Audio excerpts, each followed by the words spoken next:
Tanggapan kasus di ruang kelas dalam mata kuliah pemahaman peserta didik dan pembelajarannya. Video ini disampaikan oleh Indira dan Fani untuk menanggapi kasus 1. Kasus 2 ditanggapi oleh Muhammad Rosidin. Dan kasus 3 ditanggapi oleh Hana dan Cynthia. Kasus 1. Dalam sebuah situasi, guru hendak menyampaikan materi mencari nilai rata-rata. Untuk memudahkan peserta didik memahami pembelajaran, guru membuat langkah-langkah untuk mencari nilai rata-rata. Pada percobaan pertama, peserta didik mampu mengerjakan soal dengan benar. Lalu, guru meminta peserta didik mengulang kembali soal tanpa melihat langkah pengerjaan. Dan hasilnya mereka tetap mampu mengerjakannya. Menurut Anda, apa yang membuat peserta didik mampu mengerjakan soal dengan baik pada percobaan kedua?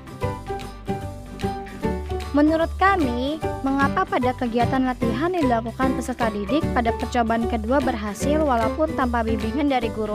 Karena cara penyampaian guru dalam menyampaikan langkah-langkah untuk mencari nilai rata-rata mudah dipahami oleh peserta didik, serta adanya latihan mengerjakan soal sehingga tanpa diberitahu kembali, peserta didik sudah mampu mengerjakannya secara mandiri.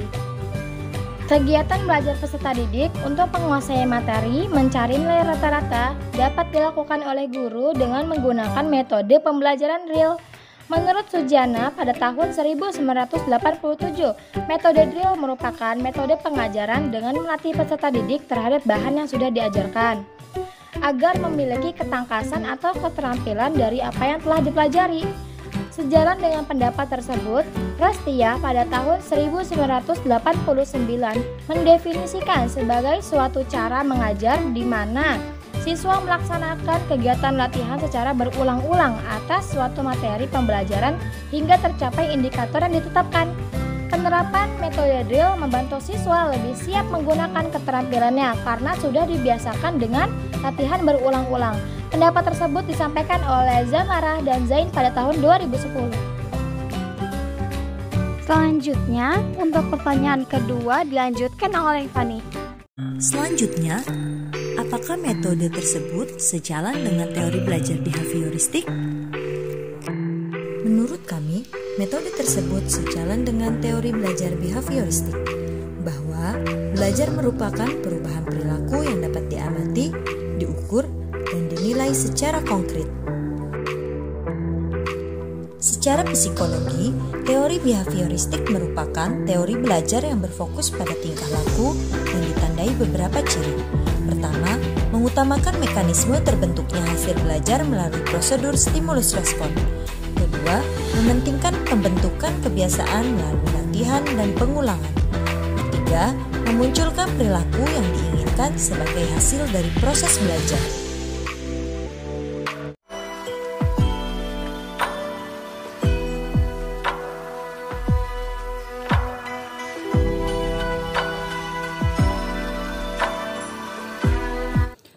Rina adalah seorang guru di kelas 1 SD. Sebagian besar peserta didiknya belum bisa berhitung dengan lancar. Rina sedang memikirkan cara yang sesuai untuk membantu setiap peserta didik menyelesaikan tantangan belajarnya. Menurut Anda, apa yang dapat Rina lakukan untuk membantu peserta didiknya sesuai dengan tahapan perkembangan usia? Hal pertama sebagai guru yang harus Anda lakukan adalah tidak boleh panik. Ketahuilah karakteristik siswa kelas 1 SD terlebih dahulu. Peserta didik pada tahap ini memang tidak menjadi sebuah masalah jika mereka belum bisa berhitung. Anda dapat melihatnya pada capaian pembelajaran matematika, elemen bilangan pada nomor 1. Pada CP tersebut dijelaskan bahwa peserta didik menunjukkan pemahaman dan memiliki intuisi bilangan pada bilangan cacah sampai 100. Mereka dapat membaca, menulis, menentukan nilai tempat, membandingkan, mengurutkan, serta melakukan komposisi dan dekomposisi pada bilangan. Dan capaian pembelajaran tersebut harus tercapai pada akhir fase A atau dari kelas 1 hingga akhir kelas 2. Jadi, masih banyak sekali waktu untuk bersabar dan teruslah mengajari siswa Anda untuk belajar berhitung. Untuk membantu siswa kelas 1 SD dalam berhitung, guru harus menciptakan pembelajaran yang menyenangkan.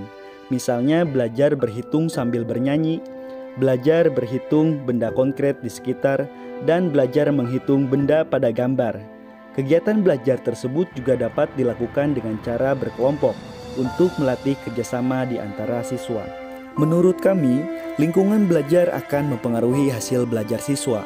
Lingkungan yang menyenangkan akan membuat siswa merasa nyaman untuk belajar. Dalam Undang-Undang Nomor 20 Tahun 2003 tentang Sisdiknas Pasal 40 Ayat 2 berbunyi, guru dan tenaga kependidikan berkewajiban menciptakan suasana pendidikan yang bermakna, menyenangkan, kreatif, dinamis, dan dialogis. Sementara Peraturan Pemerintah Nomor 19 Pasal 19 Ayat 1 berbunyi, proses pembelajaran pada satuan pendidikan diselenggarakan secara interaktif, inspiratif, menyenangkan, menantang, memotivasi siswa untuk berpartisipasi aktif, memberikan ruang gerak yang cukup bagi prakarsa, kreativitas, dan kemandirian sesuai dengan bakat, minat, dan perkembangan fisik serta psikologi siswa. Hal tersebut selaras dengan pendapat Harlock dalam penelitiannya. Bermain merupakan salah satu kegiatan untuk mengembangkan pengetahuan, tindakan, dan perilaku. Bermain diartikan sebagai kegiatan yang dilakukan demi kesenangan dan tanpa mempertimbangkan hasil akhir. Kegiatan tersebut dilakukan secara sukarela, tanpa paksaan atau tekanan dari pihak luar.